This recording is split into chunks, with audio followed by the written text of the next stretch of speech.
আমরা একসঙ্গে বলে উঠলাম, হ্যাঁ জেঠু, লড়াইয়ের গল্প শুনতে খুব ভালো লাগে, তাহলে তো শুরু করতেই হয়। তোমরা ভয় পেয়ে যাবে না তো? কথাগুলো বলেই বেশ খানিকক্ষণ চুপ করে রইলেন জেঠু। আমরা ভাবতে লাগলাম জেঠু তার এই বিরাট বন্দুকটা আনবেন। ভয়ে তখন আমাদের বুক দূর দূর করে কাঁপতে শুরু করেছিল। না বললেই বোধহয় ভালো হতো। যদি বন্দুকটা এনে বলেন, এই দেখ কেমন করে গুলি চালাতে হয়, তাহলে আমাদের পোষা পায়রাগুলোর কথা তখন মনে পড়ে গেল।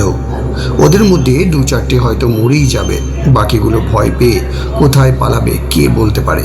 বড় বোকামি হয়েছে আমাদের বলা। হয়তো আমাদেরকে শূন্যে তুলে ধরবেন কোলপাজা করে, তারপর কিন্তু কি করবেন কিছুই বলা যায় না।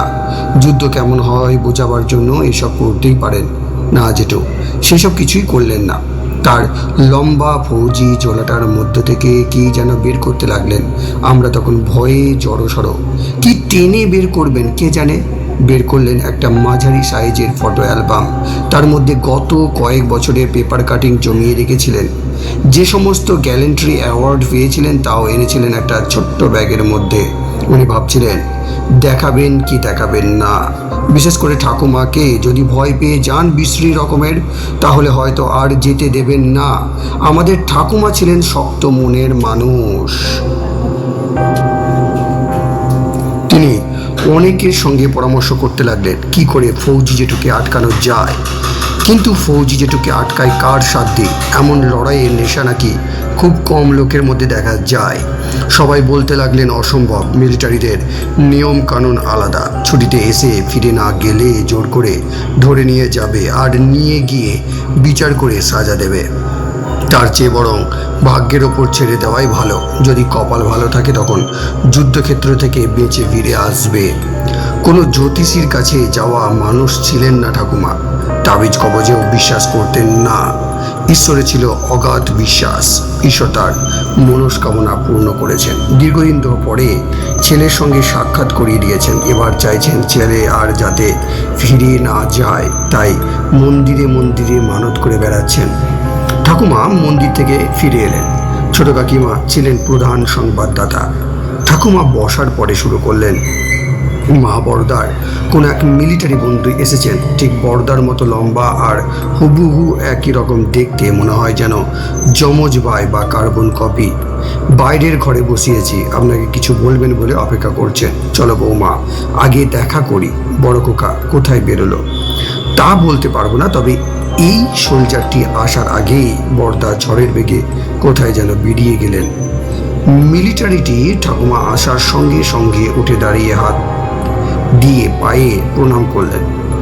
ঠাকুমা চেয়ারে বসার পর বললেন, মা এটি দুঃসংবাদ দেওয়ার ভার আমার ওপর পড়েছে। রাঘব ভাই কয়েকদিন পূর্বে আমাদের ছেড়ে চলে গেছে। হাসপাতালে চিকিৎসা চলছিল।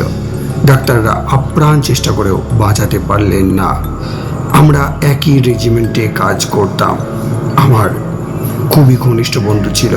একসঙ্গে ব্যাটলফিল্ডে থেকেছি, লড়াই করেছি, ট্রেঞ্চেও কাটিয়েছি দিনের পর দিন। আপনার কথা খুব বলতো মায়ের সঙ্গে দেখা করা আমার খুব দরকার। ঠাকুমা শোনার পরে মূর্ছিতা হলেন। কাকিমার অবস্থাও ছিল তথৈবচ। আমার মা আড়াল থেকে শুনে থরথর করে কাঁপতে শুরু করলেন, আর একটু হলেই মাটিতে পড়ে যেতেন। আর আমরা ছোটরা ব্যাপারটা একেবারেই বুঝতে পারলাম না। যখন আমরা স্কুল থেকে ফিরে এসে শুনলাম, বাবা কাকারা তখন ছিলেন অফিসে। পুরো ঘটনাটি ঘটে গেল আধ ঘন্টার মধ্যে। আমাদের মনে তখন প্রশ্ন জেগেছিল, সেই ব্যক্তিটি কে যাকে আমরা আগের দিন সকালে দেখেছিলাম এবং যে আমাদের হাতে ভিজানো ছোলা দিয়েছিল আদা কুচির সঙ্গে। মায়ের সঙ্গে জেঠুর ঘর দেখতে গিয়েছিলাম। ঘরটিতে কিছুই ছিল না, না জেঠুর লম্বা নলওয়ালা বন্দুক, না ওর কোলবালিশের মতো মিলিটারির ঝোলা। আগের দুটো দিনকে স্বপ্নের মতো মনে হয়েছিল। সৈনিক যাওয়ার পূর্বে একটি খাম বসার ঘরে রেখে গিয়েছিল, যার মধ্যে ডাক্তারের সই করা জেঠুর ডেথ সার্টিফিকেট রাখা ছিল। শেষ হলো আজকের গল্প, রাধুর ফৌজি জেঠু। নমস্কার। গল্প সমগ্র চ্যানেলে আজকে আপনাদের কাছে নিবেদন রাধুর ফৌজি জেঠু, লিখেছেন মুকুল মাইতি। শুরু হচ্ছে আজকের গল্প রাধুর ফৌজি জেঠু।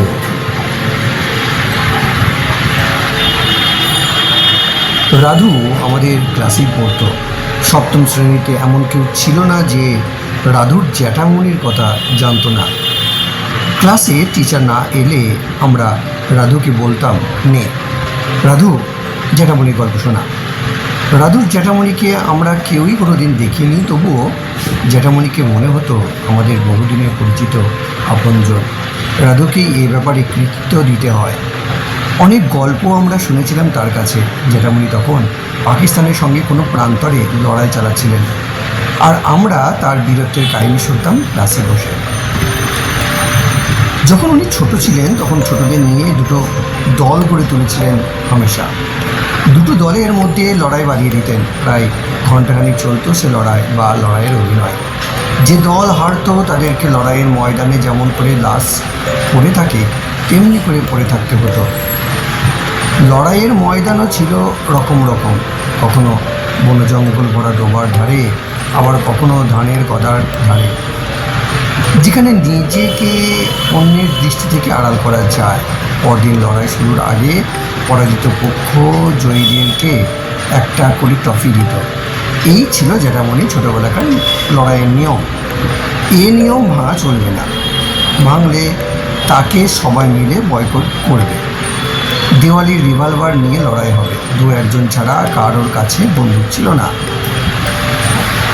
আনো পটকা ফাটানোর রিভলভার যারা পরের বছরের জন্য তুলে রেখেছিল তারা এনে হাজির করলো। চেক করে দেখা গেল তাতে ক্যাপ ফাটে না, কারণ স্প্রিং খারাপ। রাধুর জ্যাঠামণির ভালো নাম ছিল রাঘব বিজয়, ডাকনাম ছিল রঘু। রঘু উপায় বের করলেন, বললেন ঠিক আছে, যাদের কাছে বন্দুক পিস্তল নেই তারা লড়াই করবে তীর ধনুক নিয়ে, যেমন সাঁওতালরা লড়াই করে। যারা বানাতে পারবে না তারা বাঁশ কঞ্চি দড়ি সব আনবে, আমিই বানিয়ে দেবো। এমনি করে জ্যাঠামণি লড়াই চালাতেন ছোটোবেলায়। লড়াই লেখাপড়ায় বিশেষ মন ছিল না, কোনো রকমে TTMP হয়ে গেলেন, কথা টেনে টুনে ম্যাট্রিক পাস।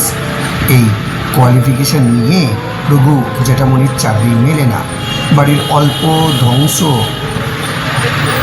আর ঘুরে বেড়ানো ছাড়া রঘু জ্যাঠামণির আর কোনো কাজ ছিল না।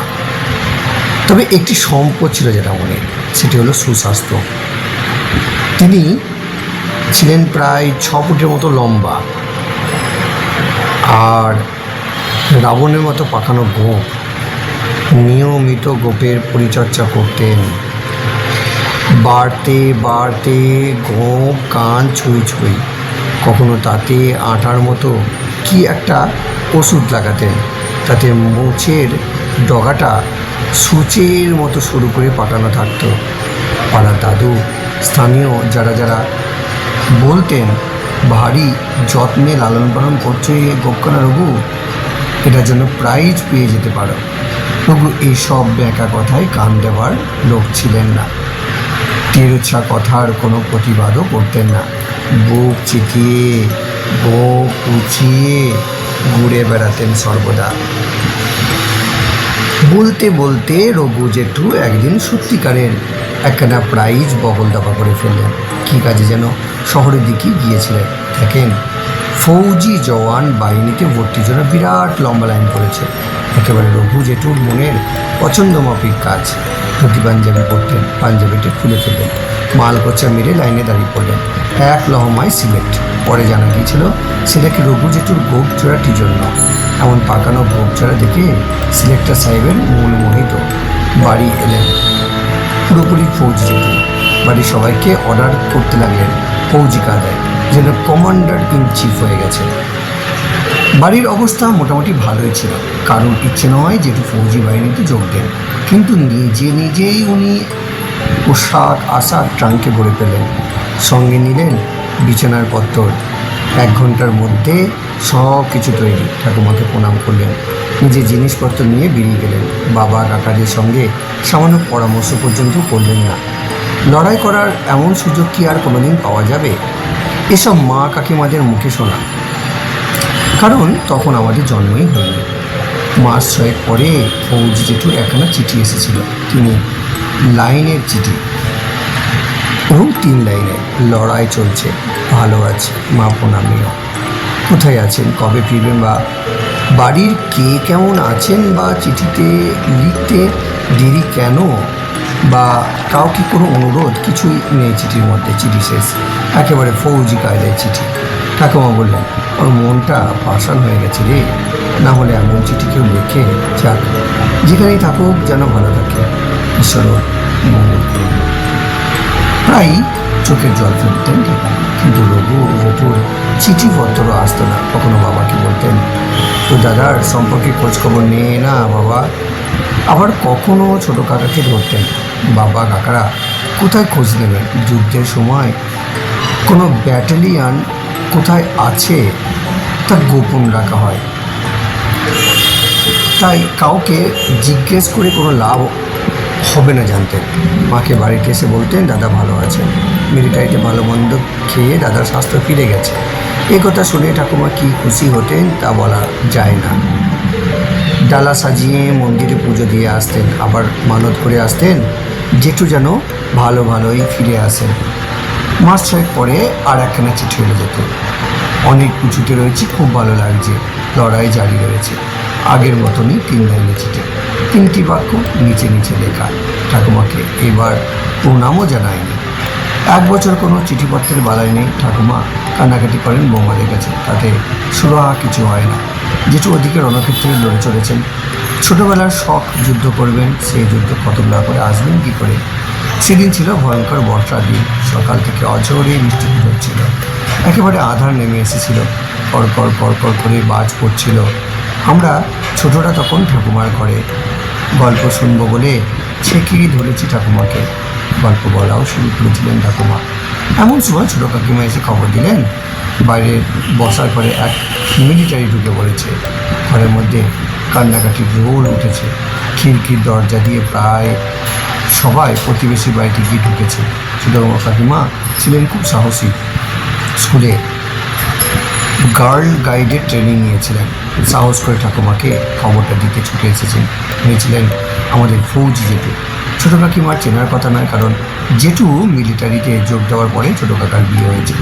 কাকিমা ভাবতেই পারেননি দুর্যোগপূর্ণ ঝড়জলের সন্ধ্যাবেলায় কোনো অতিথির মতো আগমন হতে পারে। খবর শোনার পরে ঠাকুমা একটুও ঘাবড়ালেন না, তবে এটুকু ভাবলেন কোনো অশুভ খবর হয়তো এসেছে। হাজির হয়ে মুখখানা তখন ফ্যাকাশে দেখাচ্ছিল, তবে তিনিও সামান্য আতঙ্কিত, সেটা বোঝা যাচ্ছিল। এমন সময় জ্যাঠামণি এসে তারা বিশাল দেহখানা নুয়ে ঠাকুমার পায়ে হাত ছোঁয়ালেন। জ্যাঠামণির গলার স্বরও নাকি পাল্টে গিয়েছিল। গলার স্বর আগে কেমন ছিল আমাদের জানার কথা নয়, কেমন এক গাঁক গাঁক আওয়াজ শুনতে পেলাম। আমরা ছোটরা ভয় পেয়ে যে যার মায়ের কাছে দৌড় দিলাম। মায়ের সঙ্গে যখন এলাম তখন দেখলাম জ্যাঠামণি এক গাদা টফি, চকলেট ও কেক বিস্কুট সাজিয়ে ফেলেছেন টেবিলের উপরে। টেবিলের পাশে রয়েছে পাশ বালিশের আকারের মিলিটারি লম্বা ঝোলা। আমরা ভারী উৎসুক দিয়ে ঝোলাটা দেখতে লাগলাম। আগে কোনোদিন আমরা ওই টাইপের ঝোলা দেখিনি। মা ও ঠাকুমার সঙ্গে সঙ্গে গল্প করতে শুরু করে দিয়েছেন জ্যাঠামণি। মিলিটারি তো রেকর্ড করে ফেলেছেন ছুটি না নেওয়ার জন্য উপরওয়ালা, তাই খুব খুশি। ঠাকুমার কাছে গল গল করে বলতে লাগলেন। ঠাকুমা বললেন, আরে তুই কী ধরনের মানুষ? তোর বাবা কবে আমাদের ছেড়ে স্বর্গে গিয়েছেন, তোকে কত কষ্ট করে বড়টি করলাম, সব ভুলে গেলি? তোর এই দুঃখিনী মায়ের কথা একবারও মনে পড়লো না? সেই বছর 2 পর্বে 2খানা 3 লাইনে চিঠি লিখে চুপ করে রয়ে গেলি। জ্যাঠামণি কোনো জবাব নেই, শুধু একবার বললেন, মা লড়াইয়ের ময়দানে আমি শুধু লড়াইয়ের কথাই চিন্তা করি, অন্য কারো কথা আমার মনে থাকে না। মুহুর্মুহু গোলাগুলি চলছে, শত্রুর বিনাশী আমাদের কাজ, এগিয়ে যাওয়াই আমাদের লক্ষ্য। পিছনে কে আছে বা রয়ে গেল তার কথা একবারের জন্য ভাবি না। আমাদের দেশমাতৃকার কথা ভাবতে হয়। বাহারি বন্দুকবাজ এই ঘরের মায়েরটির কথা কে চিন্তা করবে? নিয়মিত চিঠিপত্রও তো মানুষ দেয়, না দেয় না? মা তুমি আমাকে মাফ করে দিও বললে কি তোমরা বিশ্বাস করবে? সারা মন প্রাণ দিয়ে লড়ে যায়। তোমরা তো জানো ছোটো থেকে আমার লড়াইয়ের নেশা। সে রাতে এর মতো ঠাকুমা ও জেঠুর সংলাপ শেষ হলো। ঠাকুমার জমাট বাঁধা চোখের জল নিঃশব্দে ঝরে পড়ল। পরদিন সকালবেলা ঝড় রাত পার হয়ে ঝলমলে রোদ উঠেছে। আমাদের সকলেরই খুব ভালো লাগছিল। জেঠু ঘরটিতে একবার চুপি চুপি উঁকি মেরে দেখলাম, যখনই আমরা জেঠুর কাছে যাচ্ছিলাম তখনই দল বেঁধে যাচ্ছিলাম। ওই দৈত্যের মতো চেহারা কাছে একলা যাওয়ার মতো হিম্মত আমাদের ছিলই না। কোন ভোরে ফৌজি জেঠু উঠে পড়েছিলেন তা আমরা বলতে পারবো না। প্রত্যুষে ব্যারেট করার অভ্যাস। আমাদেরকে সামনে পেয়ে মুঠো মুঠো বিজনও ছোলা দড়ি দিলেন। ভয়ে ভয়ে হাতে নিলাম, না নিলে যদি গাক গাক করে ওঠেন গতকালের মতো। ছোলাগুলো সামনে দাঁড়িয়ে খেতে হলো, সঙ্গে সামান্য আদা কুচি। গলা দিয়ে নামতে চায় না, তবুও মুখ বুঝে খেয়ে নিলাম। ব্রেকফাস্ট খাওয়ার পর আমরা গল্প শোনার বায়না করবো ভেবেছিলাম, কিন্তু আমাদের মধ্যে কে আগে জেঠুর সঙ্গে কথা বলবে আমরা 3-4 ভাই ইতস্তত করতে লাগলাম। জেঠু আমাদের মুখের দিকে তাকিয়ে নিজেই বলে উঠলেন, তোমরা যুদ্ধের গল্প শুনতে চাও মনে হচ্ছে, কি ঠিক বলছি কি না? আমরা একসঙ্গে বলে উঠলাম, হ্যাঁ জেঠু, লড়াইয়ের গল্প শুনতে খুব ভালো লাগে। তাহলে তো শুরু করতেই হয়, তোমরা ভয় পেয়ে যাবে না তো?